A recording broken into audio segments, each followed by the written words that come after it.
नवरात्री सुरू झाल्यानंतर बरोबर चौथ्या दिवशी म्हणजे चौथ्या माळेला विनायक चतुर्थी येते आणि विनायक चतुर्थी दिवशी आपण काय करूया, देवीच्या नैवेद्याला असे छान मऊ लुसलुशीत असे उपवासाचे उकडीचे मोदक करूयात.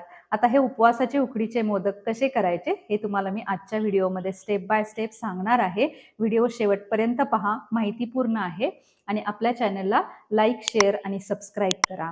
व्हिडिओला सुरुवात करूयात. नंदाज युनिक किचनमध्ये आपल्या सगळ्यांचं खूप खूप मनापासून स्वागत. मोदकाचे सारण करण्यासाठी मी इथं गॅसवर एक पॅन ठेवलेले, त्याच्यामध्ये 1 वाटी एवढा मी ओल्या नारळाचा चव घेते.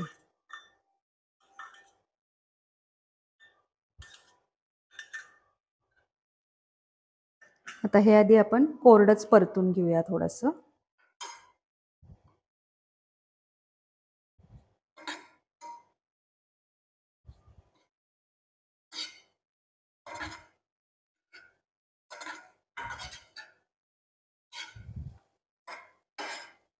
ह्या नारळाचं ऑइल रिलीज होतं, त्यामुळे लगेच तूप टाकायची गरज नाही.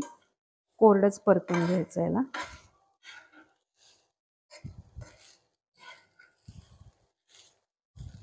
कोरडं परतल्यामुळे ह्याच्यातलं मॉइश्चर बऱ्यापैकी कमी होतं. आता 1 मिनिट भरासाठी हे कोरडं परतून घेतलेलं आहे. आता ह्याच्यामध्ये जाईल आपलं 1 चमचाभर तूप, त्याच्यानंतर अर्धी वाटी चिरलेला गूळ. आता गूळ विरघळेपर्यंत आपण हे परतून घ्यायचंय. 1 मिनिट भरामध्येच गूळ आपला विरघळलेला आहे. ह्याच्यामध्ये टाकलं मी चिमूटभर मीठ आणि काजू आणि बदाम हे इथं मी क्रश करून घेतलेले आहेत, ते मी इथं ऍड करते. हे उपवासाचे मोदक आहेत, त्यामुळे आपण ह्याच्यामध्ये खसखस घातलेली नाही, म्हणून मी इथं ह्याचा क्रश केलेला आहे. हे आपण मिक्स करून घेऊयात.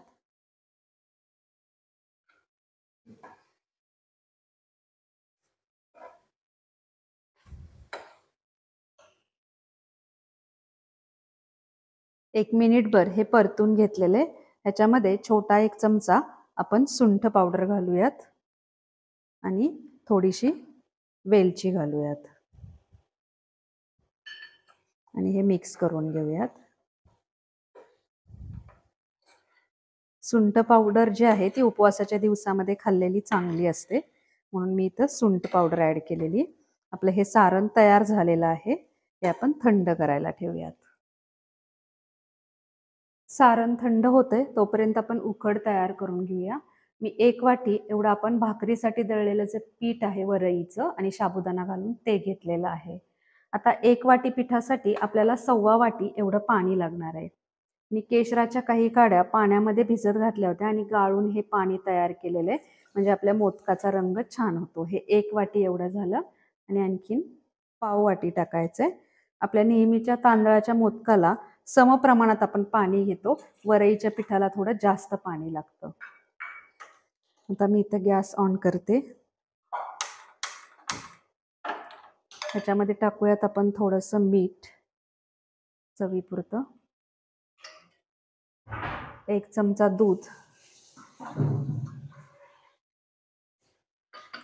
आणि थोडंसं तूप टाकूयात आणि ह्याला उकळी आणूयात.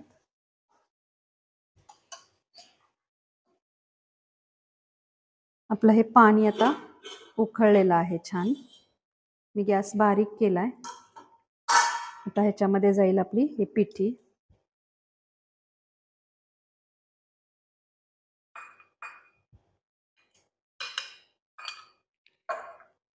आणि याला मिक्स करून घेऊयात. बारीक गॅस आहे, गॅस बंद केलेला नाही.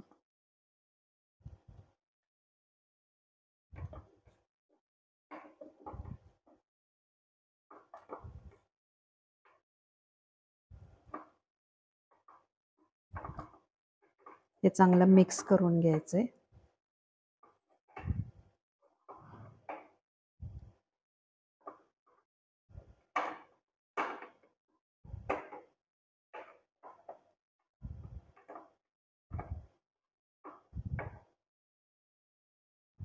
मिक्स करून घेतलं की आपण 1-2-3 मिनिटासाठी हे झाकून ठेवूयात असंच.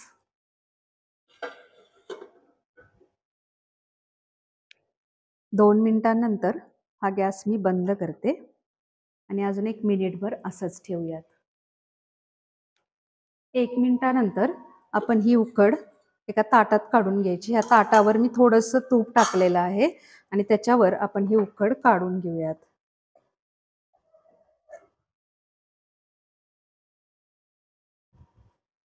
बघा याला छान वाफ बसलेली आहे.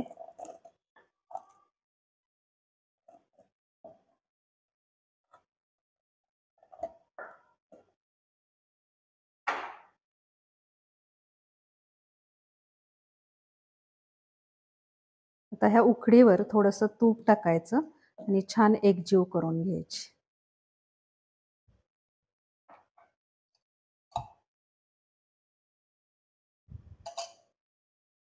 उकडीवर तूप टाकलेलं आहे आणि आता आपण वाटीच्या साहाय्याने हे स्मॅश करून घेऊया. गरम आहे खूप, त्यामुळं एकजीव करायचं वाटीच्या साहाय्याने.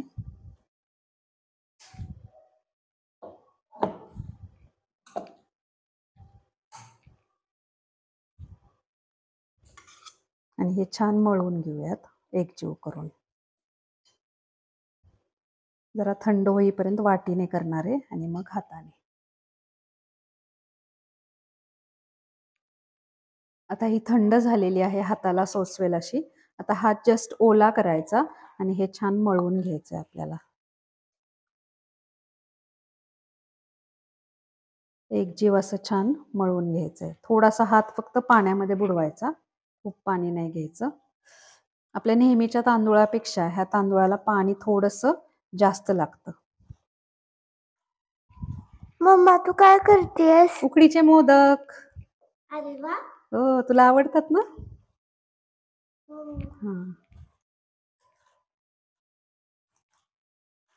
मग अशी छान ही मळून घ्यायची उकड. अजूनही गरमच आहे, तरी मी तुम्हाला दाखवते. असं छान एकजीव होईपर्यंत हे मळून घ्यायचंय. बघा हे 3-4 मिनिटं मळून मी 1 तासभर झाकून ठेवलेलं आहे. आता ह्याला मी थोडंसं तूप लावून घेते. अगदी थोडंसं मी ह्याच्यावरती तूप टाकून घेते.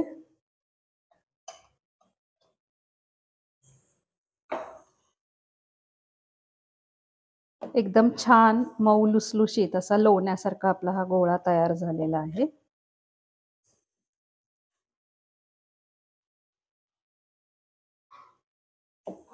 बघा एकदम छान असा हा गोळा तयार झालेला आहे.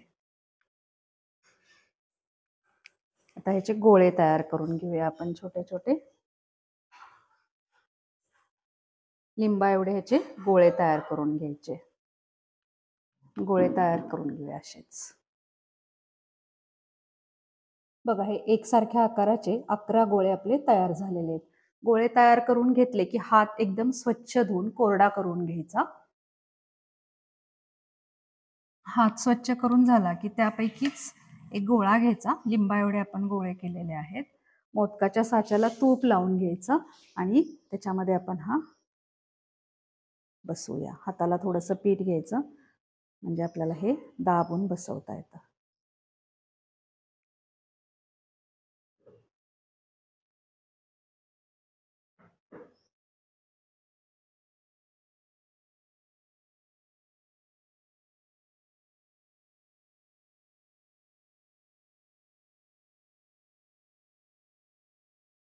मध्ये दाबल्यानंतर कडेने असं दाबून घ्यायचं जरा. हाताला पीठ लावून लावून हे दाबायचं साच्यामध्ये.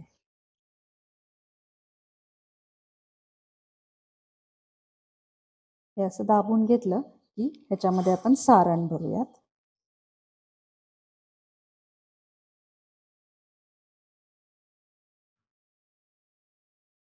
हे सारण भरून झालं की मागची बाजू ही पॅक करायची ह्याची.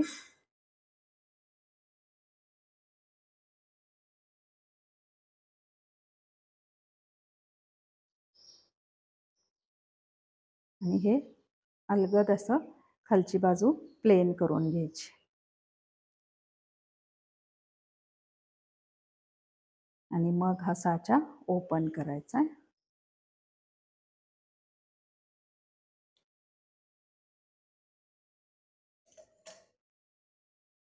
बघा छानसा असा आपला हा उकडीचा मोदक तयार झालेला आहे.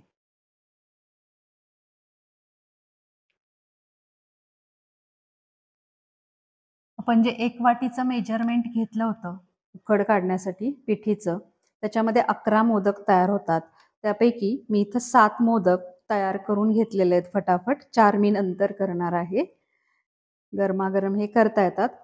मी तुम्हाला तांदूळाचे उकडीचे मोदक मोदक करताना पिठी कशी ठेवायची किंवा गोळे कसे ठेवायचे हे सांगितलेलं आहे. तर असे हे 7 मोदक आपले तयार झालेले आहेत. आता हे आपण वाफवून घेऊयात. वाफवण्यासाठी मी इथं चाळणीमध्ये हळदीची पानं टाकून घेतलेली आहेत. आंब्या हळदीची पानं आहेत हे. हे जरी नसेल तर तुम्ही केळीचं पान वापरू शकता आणि तेही नसेल तर आपलं कॉटनचं कापड घ्यायचं पांढरं शुभ्र, ते स्वच्छ धुवायचं आणि घट्ट पिळून घ्यायचं आणि ते अंथरायचं. आता ह्याच्यामध्ये हा मोदक ठेवताना काय करायचं, पाण्यामध्ये डीप करायचं. जसं आपण तांदळाच्या मोदकाला करतो ना, तसंच काय करायचं, हा पाण्यामध्ये डीप करायचा आणि ह्याच्यावर ठेवायचा. जस्ट थोडासा बुडवायचा आणि ठेवायचा.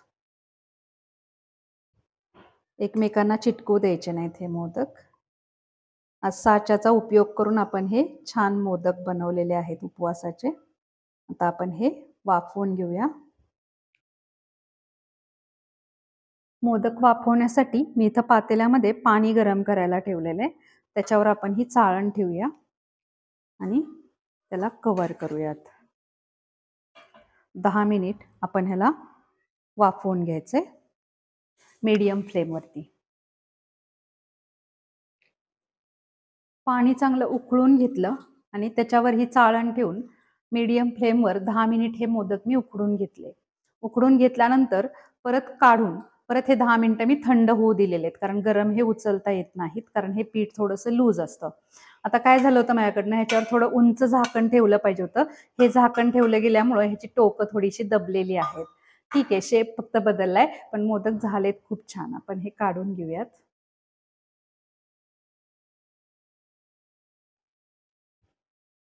टोकं दबली गेली फक्त झाकण फ्लॅट ठेवल्यामुळं. अशाच छान छान रेसिपीजसाठी आपल्या चॅनलला लाईक, शेअर आणि सबस्क्राईब नक्की करा.